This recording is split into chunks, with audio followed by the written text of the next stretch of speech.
और अब आपको ये भी बता दें कि कोरोना की इस बेकाबू रफ्तार को देखते हुए एक बार फिर संपूर्ण लॉकडाउन जैसे हालात भी बन रहे हैं। कई राज्यों ने रफ्तार पर ब्रेक लगाने के लिए कई सख्त कदम उठाए हैं। तो क्या हम देश में एक बार फिर टोटल लॉकडाउन की तरफ आगे बढ़ रहे हैं? क्या देश में संपूर्ण लॉकडाउन लगने वाला है? इस सवाल का जवाब देखिए।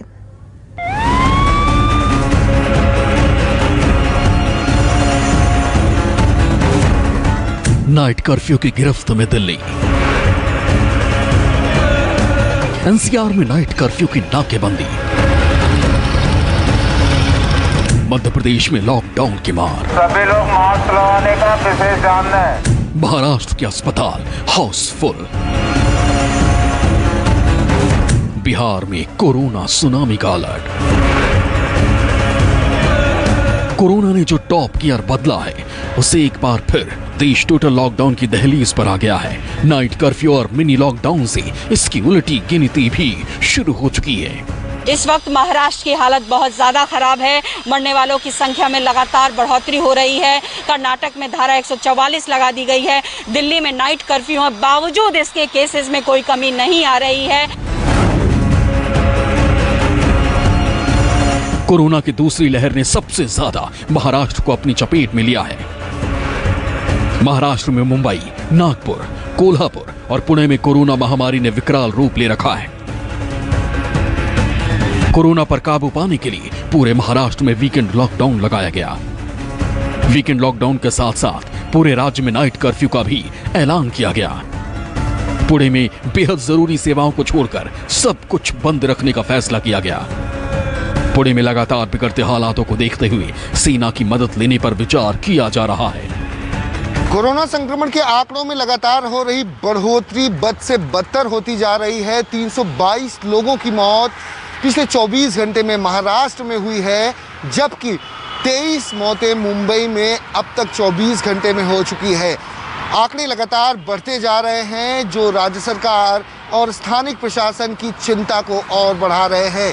यही वजह है कि कड़े नियम, कठोर नियम लगाए जा रहे हैं मुंबई और पूरे महाराष्ट्र भर में, जिससे कि आंकड़ों में कमी आ सके, क्योंकि संक्रमण का ये जो आंकड़ा है वो लगातार बढ़ता जा रहा है। यही वजह है कि तमाम जो गैर ज़रूरी शॉप्स हैं या फिर दुकानें हैं, उन सभी को बंद करने के लिए कहा गया है।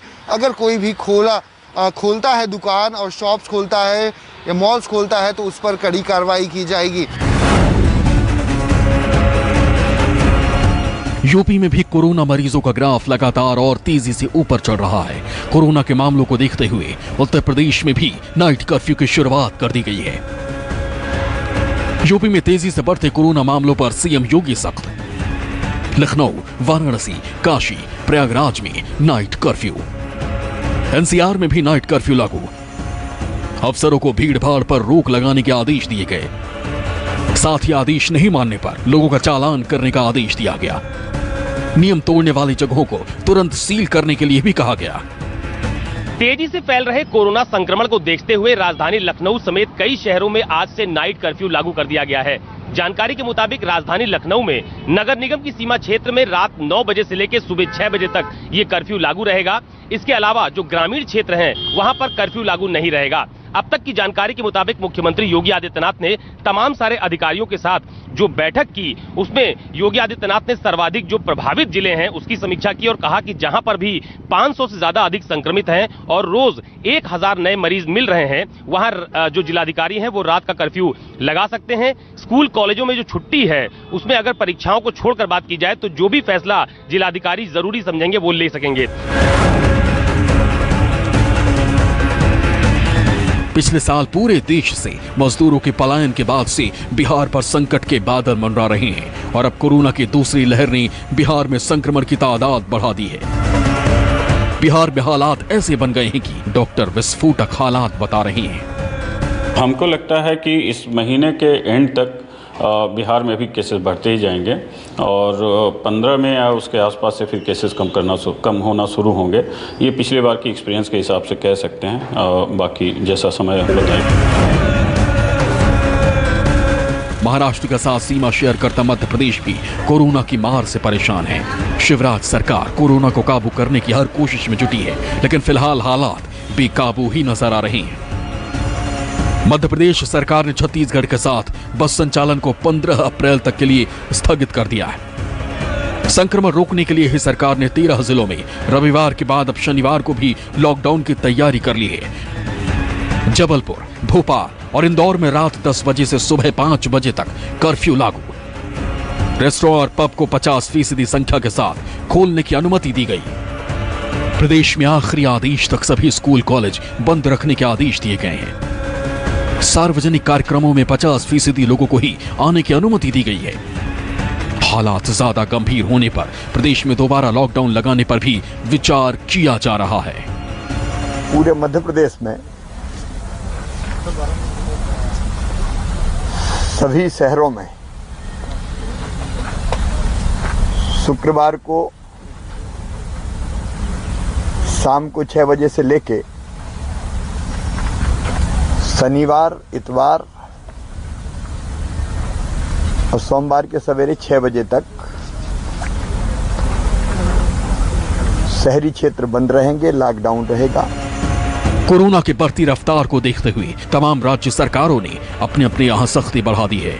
ऐसे में जरूरत है कि आप भी सावधान रहें, क्योंकि इस वायरस से बचने का एकमात्र उपाय सावधानी है, वरना पूरे देश को एक बार फिर लॉकडाउन के दंश का सामना करना पड़ेगा। Bureau report, news 24। और देश में लगातार बढ़ते कोरोना के संक्रमण के आंकड़े के बीच वैक्सीनेशन को लेकर भी सरकार सतर्क है। देश में वैक्सीनेशन के आंकड़ों पर अगर नजर डालें तो देखिए, देश में 9 करोड़ से ज्यादा वैक्सीन के डोज अब तक लगाए जा चुके हैं। कुल वैक्सीनेशन अभी तक 9 करोड़ के पार जा चुका है। यह आंकड़ा हालांकि बहुत कम है। 7 अप्रैल को पूरे देश में तकरीबन 30 लाख डोजेस दी गई थी और देश में तकरीबन औसत 34 लाख डोज रोजाना लगाया जा रहा है। अब आपको हम ये बताते हैं कि देश में राज्यवार हो रहे वैक्सीनेशन के आंकड़े क्या कहते हैं। केंद्रीय स्वास्थ्य मंत्रालय के आंकड़ों के मुताबिक देखिए, महाराष्ट्र की बात करें 31,73,261 यहां पर कुल केसेस सामने आ चुके हैं अब तक के, और 11.24% है यह आबादी का। वहीं पर अगर आगे बात करें दूसरे राज्यों की, 90 लाख लोगों को यहां पर वैक्सीन लगाया जा चुका है। केरल की देखिए बात करें, कुल केसेस 11,44,594 यहां पर कुल मिलाकर के केसेस हैं। और ऐसे में कर्नाटक की बात कर ले, यहां पर भी क्योंकि बेतहाशा बढ़ते मामले सामने आ रहे हैं, 10,33,560 मामले कुल केसेस अब तक सामने आ चुके हैं। आंध्र प्रदेश में देखिए हालात क्या है, 9,13,274 मामले आंध्र प्रदेश में भी सामने आ चुके हैं और ये आंकड़े तेजी से बढ़ रहे हैं। सबसे बड़ी चिंता की बात यही है। इधर तमिलनाडु की बात करें, 9,15,386 और तमिलनाडु में अभी खूब जमकर प्रचार भी हुआ चुनाव की वजह से। दिल्ली में देखिए, यहां कुल मिलाकर के 6,98,005 ये केसेस सामने आए हैं और ऐसे में हर जगह पर कोरोना के केसेस में इजाफा देखने को मिल रहा है। उत्तर प्रदेश में भी भयावह स्थिति, 6,45,930 केसेस अब तक सामने आ चुके हैं और एक के बाद एक रिकॉर्ड केसेस सामने भी आ रहे हैं। पश्चिम बंगाल देखिए, जहां पर चुनाव इस वक्त और बेतहाशा भीड़ देखने को मिलती है, रैलियों में 6,24,000 ये केसेस अब तक कुल मिलाकर के सामने आ चुके हैं। और क्या यहां पर कोरोना नहीं है, सवाल बार बार ये उठाए जाते हैं। छत्तीसगढ़ ये एक और बेहद प्रभावित राज्य, 3,96,589 लोग अब तक कोरोना से संक्रमित हो चुके हैं। राजस्थान में 3,46,791 लोग अब तक संक्रमित हो चुके हैं और संक्रमण का आंकड़ा बेहद तेजी से बढ़ता हुआ, गति पकड़ता हुआ, और ऐसे में ये बड़ी चिंता की बात पूरे देश के लिए है। लेकिन क्या देश भर में वैक्सीनेशन की रफ्तार संतोषजनक हालात में कही जा सकती है? कोरोना की बढ़ती रफ्तार को देखते हुए वैक्सीनेशन की रफ्तार को भी बढ़ाना होगा, ये बात विश्लेषक भी कहते हैं। इसका जिक्र खुद प्रधानमंत्री मोदी ने कल राज्यों के मुख्यमंत्रियों के साथ बैठक में भी किया। लेकिन डॉक्टरों का टीकाकरण को लेकर के क्या कहना है, हम आपको ये सुनवाते हैं।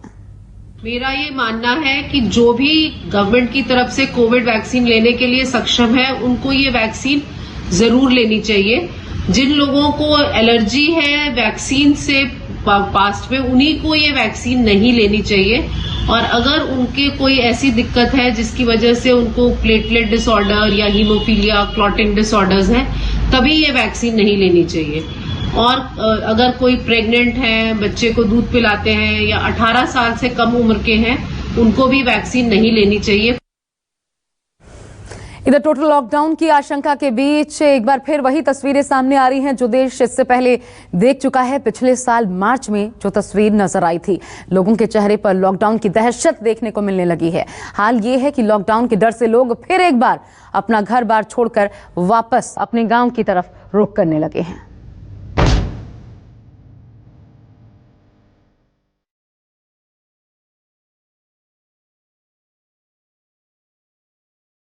नाइट कर्फ्यू, वीकेंड लॉकडाउन, नई गाइडलाइंस, सख्त पाबंदियां, टोटल लॉकडाउन। पिछले साल मार्च महीने में लॉकडाउन लगते ही हजारों लाखों लोग पैदल ही अपने घरों की तरफ निकल पड़े थे। हजारों किलोमीटर का सफर सड़कों के जरिए पूरा करने की चुनौती थी। ना जेब में पैसे थे, ना नौकरी, किसी की गोद में बच्चा था तो किसी के सिर पर सामान। इनके सामने सिर्फ एक ही रास्ता था, किसी भी तरह कैसे भी अपने गांव पहुंच जाएं। लॉकडाउन की आशंका के बीच ठीक वही तस्वीर एक साल बाद फिर नजर आने लगी है। महाराष्ट्र में कोरोना के बढ़ते मामलों के बीच सरकार ने सख्त कदम उठाने शुरू कर दिए हैं, जिसके बाद रेलवे स्टेशन पर भीड़ है। प्रवासी श्रमिक फिर अपने घर लौटने लगे हैं। महाराष्ट्र में कोरोना के बढ़ते कहर के बीच अब जल्द ही पूरी तरह से लॉकडाउन लग सकता है, क्योंकि महाराष्ट्र में कोरोना का कहर रुक नहीं रहा है। इस वक्त हम हैं लोकमान्य तिलक टर्मिनस स्टेशन पर और यहाँ पर आप देखिए कि बड़ी संख्या में लोग गांव जाने के लिए आए हुए हैं। अगर यूपी की बात करें तो वहाँ पर यूपी में पंचायत चुनाव भी है, कुछ लोग इसके लिए भी यूपी जा रहे हैं और यहाँ से ज़्यादातर यूपी बिहार की गाड़ियाँ जाती हैं, इसलिए यहाँ पर ज़्यादा संख्या में लोग आते हैं। वीकेंड पर लॉकडाउन की घोषणा के साथ ही रेलवे स्टेशनों और बस स्टैंड पर लोगों की भीड़ उमड़ पड़ी है। लोगों की नौकरी पर फिर संकट मंडराने लगा है। प्रवासी श्रमिकों के माथे पर चिंता की लकीरें साफ साफ नजर आ रही हैं। आपको कहाँ जाना है? मऊ जाने का। मऊ जाना है? हाँ। टिकट कंफर्म है? हाँ कंफर्म है। क्या वहाँ प्रधानी चुनाव इसलिए जा रहे हैं? नहीं नहीं, प्रधानी चुनाव की नहीं, घर के को जा रहे हैं। आप कहाँ जाने वाले हो? मऊ। मऊ। मऊ टिकट मिल गया? आप कहाँ जाने वाले हो? गाँव। गाँव कहाँ है? यूपी। यूपी में किधर? गोंडा। गोंडा। तो अभी छुट्टी हो गई यहाँ? छुट्टी हो गई, गाँव जा रहा हूँ। लॉकडाउन का डर इस कदर हावी है कि फिर से मुसीबत भरे दिन दिखने लगे हैं। लॉकडाउन लगा तो फिर पलायन की स्थिति आएगी। पलायन होगा तो लोगों की नौकरी जाएगी। नौकरी गई तो बेरोजगारी बढ़ेगी और ऐसा हुआ तो देश की अर्थव्यवस्था का ग्राफ नेगेटिव हो जाएगा। हिंदुस्तान में एक दिन में 1.25 लाख से ज्यादा केस आए हैं। सरकार सख्त कदम तो उठा रही है, लेकिन हर जगह लापरवाही भारी पड़ रही है। कई राज्य सरकारों ने कोरोना की रोकथाम के लिए नई गाइडलाइंस जारी की है। कहीं bar, restaurant, pub, cinema hall, school बंद हो गए हैं, तो कहीं वीकेंड लॉकडाउन से कोरोना को हराने की कोशिश की जा रही है। इन सब के बीच लौटते हुए इन प्रवासी श्रमिक की ये तस्वीरें परेशान करने लगी है। इंद्रजीत सिंह, मुंबई न्यूज़ 24।